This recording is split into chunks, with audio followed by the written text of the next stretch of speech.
Good afternoon. It is great to be back in Wisconsin. You know, the energy and the excitement we're seeing across this state is incredible. I think the men and women of Wisconsin, they're ready for a real change.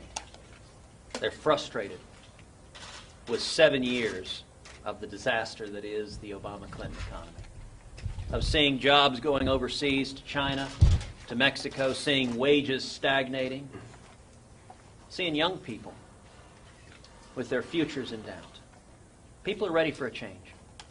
And what we are seeing happening here in Wisconsin and all across the country is we're seeing Republicans uniting behind our campaign, coming together behind a positive, optimistic, conservative campaign focused on real solutions to the problems facing America. If I'm elected president, we will repeal every word of Obamacare. We'll pass a simple flat tax and abolish the IRS. We'll rein in the EPA and the federal regulators that are hammering small businesses and killing jobs all across this country. We'll stop amnesty, secure the borders, end sanctuary cities, and end welfare benefits for those here illegally.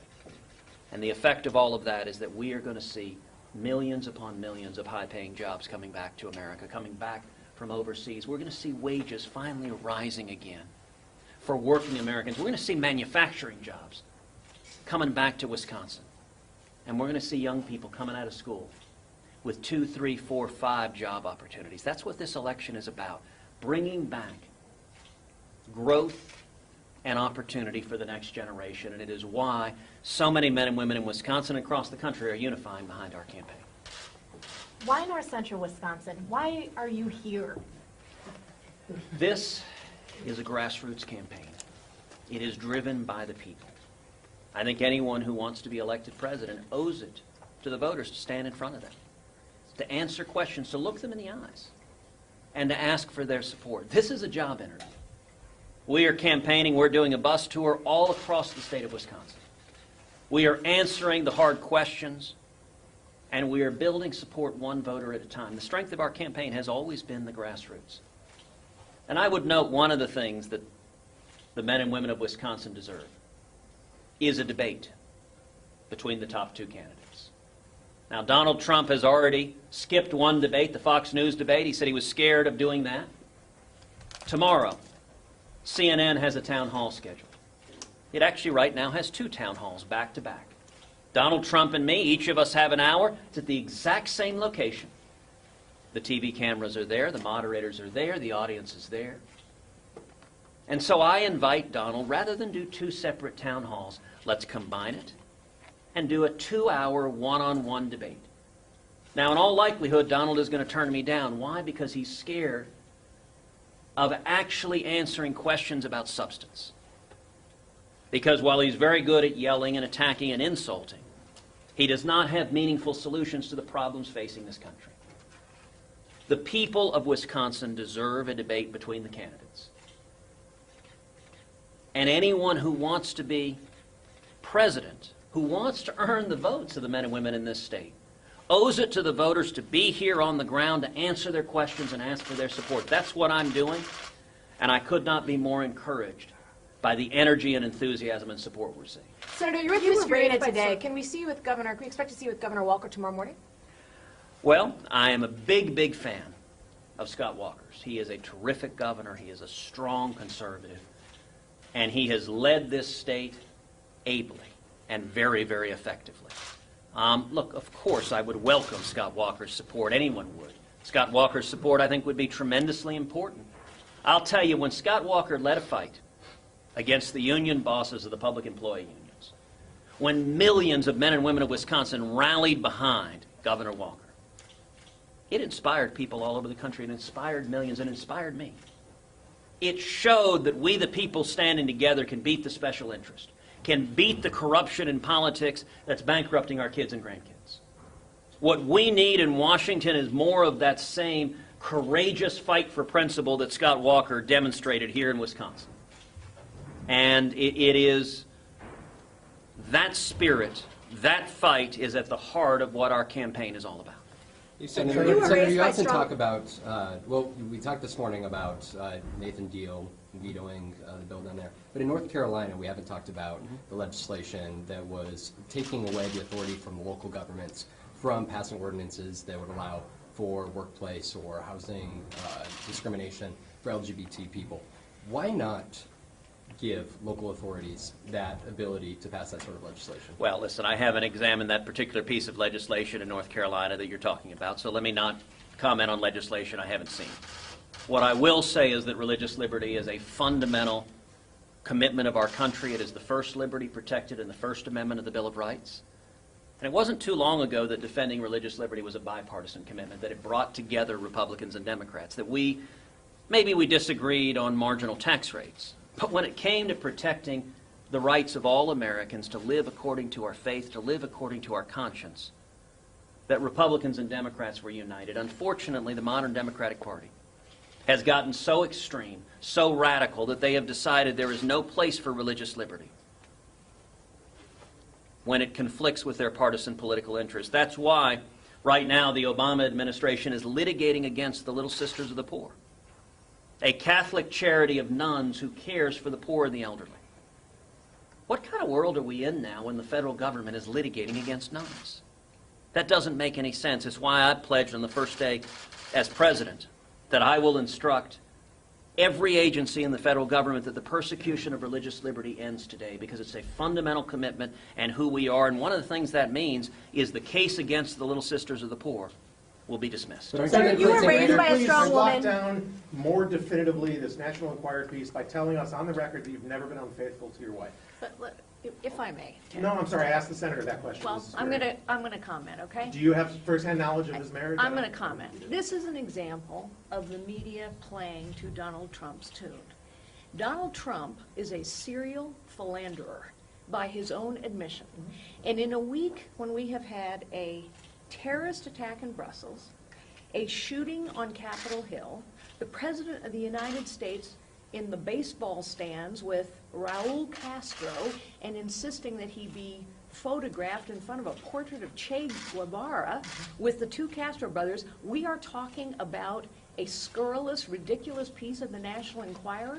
Why do you all dance to Donald Trump's tune?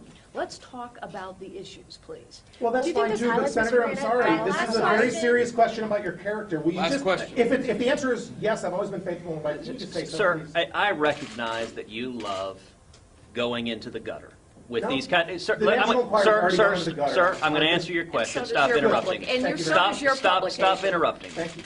And what is your publication, by The the way? Daily Mail, the world's most read English They have language chased newspaper my, website. they've chased Can we use the last my, question to talk about my Wisconsin? granddaughters to, Yes. yes, thank you. Look, I'm going to give a very brief answer to your Thank you. question, Keep it to which is that the National Enquirer story is complete garbage. It is total lies. It was planted by Donald Trump's henchmen, and I don't think the people of Wisconsin or the people of America have any interest in tabloid trash. I'm going to focus on the issues that matter for the American people. Go ahead. You've been around Wisconsin the last couple of weeks. You know, what are you hearing from the voters? What do they want in Wisconsin? Please be specific to Wisconsin Look, voters. Wisconsin voters, the message is clear and simple. They want jobs. They want wages, manufacturing jobs coming back to America. Wisconsin has seen what this country's seen.